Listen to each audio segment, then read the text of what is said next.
Good morning, everybody, and welcome to week 4 of Teaching Language Arts. I hope last week was good for all of you. Hope you're all caught up on course content. I know I'm a little bit behind on grading. I'm going to be catching up on that today and this evening as time allows. This week marks the midpoint of our class, so after this week, you'll be halfway finished with the class, and I hope you're getting good information out of it and storing away ideas for you to use in your future classrooms. Or if you're currently in a classroom, gaining some new insight into how to teach reading and writing. Let's take a look at what we're going to be looking at in Module 4. There's not as much reading this week. There are 3 chapters in the Fletcher book, chapters 11 to 12, and then chapter 30. There is no reading assignment in the other book this week. There is an article that you need to read. It's actually 2 articles. It's only 2 pages of information, but one of your discussion board posts will come directly from that article. Discussion A will come from the text reading this week, and discussion B will come from the article. So please make sure you read the article before you try to do discussion board B. There are 4 other assignments this week. The first is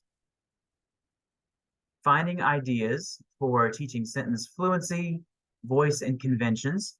This is a short assignment. You're just looking for resources at this point. You don't have to do an evaluation of them. You're not teaching a lesson with them. You're just looking for the information.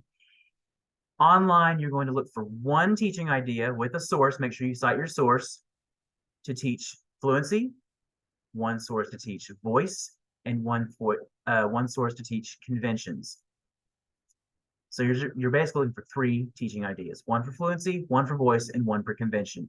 You're going to save these for your language arts e-file that you turn at the end of the class. And also please upload the teaching ideas here to receive credit for the assignment. Make sure that we know how you're going to teach the lesson, what you would need to teach the lesson, and where the lesson came from. Your next assignment will be the mentor text resource assignment. This is also finding resources. So this assignment will be grade level specific. So you're going to choose a grade level that you would do this assignment over, and then review the Missouri Learning Standards in writing for that grade level. You're going to select one writing unit, such as expository, persuasive, narrative, and one non-genre specific unit, writing traits, stages of writing, conventions, those kinds of things, for this assignment.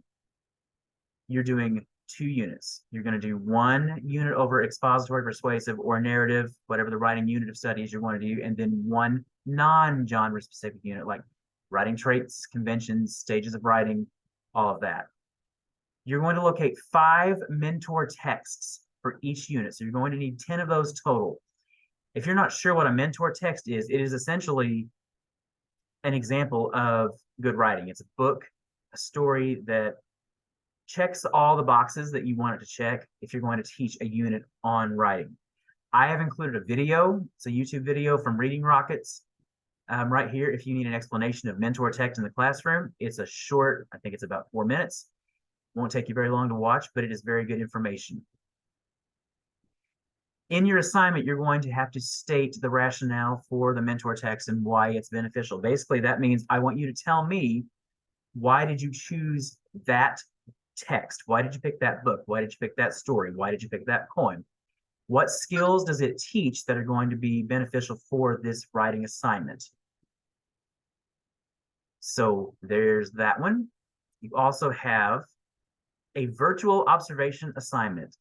So in an online class format, it's really difficult for me to send you all out to a school and have you observe an actual writing lesson since none of us are in the same places. So we have an online version of that for you to examine. So there's a link here in the assignment page to a video where you're going to watch a 3rd grade Writer's Workshop assignment. While you're watching, there's an observation form linked down here that you need to fill out. You're going to turn that in along with the reflection. And then you're also going to complete a observation reflection over the lesson. Look specifically for what skills the students that were learning that are going to make them better writers. What strategies was the teacher using? And also do some highlights of process, the content, the procedures the teacher's using. And we'd also like to see some compare and contrast of what you're reading in your book versus what you're seeing in your lesson? Do you see things you like? Is there anything you don't like? So please complete that and fill out the observation form, as well as the summary reflection, and turn both of those in by the Sunday evening deadline. The last thing on the agenda this week is the midterm exam. There is a study guide available on the assignment page, which I don't have pulled up. There we go. There's a study guide available on the assignment page, and you should check that out. I will show you what that looks like. Give me 1 second. Some buttons here. Here's your study guide.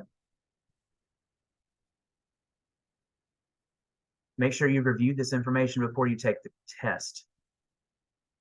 There are 25 questions. It is a mix of multiple choice, fill in the blank, and constructive response questions. I believe you have a 2-hour timer to complete the test. It is intended to be a closed book and done on your own. Please pay attention to your spelling as you're going through. If Canvas grades your quiz, it might count something wrong if it's misspelled. I will go through your quizzes and grade them manually, but just help me out on that. Make sure you pay attention to your spelling. That should be it for this week. Like I said, I will catch up on grading today as time allows here at school during the day and this evening. And if there's any assignments you've not turned in yet, please get those turned in immediately as soon as you can. Hope you guys have a great day. If you have any questions about the assignments this week, please feel free to reach out to me and let me know. And enjoy your week.